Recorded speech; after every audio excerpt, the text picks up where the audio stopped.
আমি আমার মেয়ের জন্য রুটি আর কলা কিনে নিয়ে আসি। ভাই, আমরা আপনার পানির বোতল ফেরত দিতে আসি নাই, আপনি আগে আমাদের কথাটা তো শুনবেন।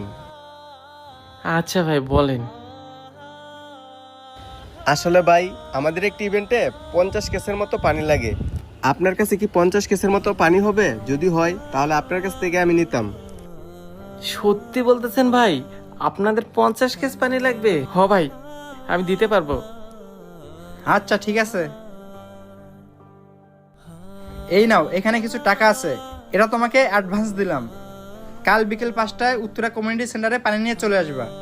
আর এই যে আমার কার্ড, এই কার্ডে আমার ফুল ঠিকানা দেওয়া আছে। আচ্ছা ঠিক আছে ভাই, আপনাদেরকে অনেক ধন্যবাদ। আচ্ছা ঠিক আছে ভাই, আপনি কিন্তু পানিগুলো সময় মতো নিয়ে যাবেন। আরেকটা কথা, মিস করবেন না কিন্তু। আচ্ছা ঠিক আছে ভাই। আচ্ছা, এই চল মামুন যাই। আমাদের আশেপাশে অনেক গরিব ব্যবসায়ী আছে যারা দুবেলা দুমুঠো খাবারের জন্য অনেক পরিশ্রম করে, অনেক কষ্ট করে। আসুন আমরা এই সকল ব্যবসায়ীদের অপমান না করে পাশে দাঁড়াই। ভিডিওটি ভালো লাগলে বেশি বেশি করে শেয়ার করে দিবেন। ধন্যবাদ।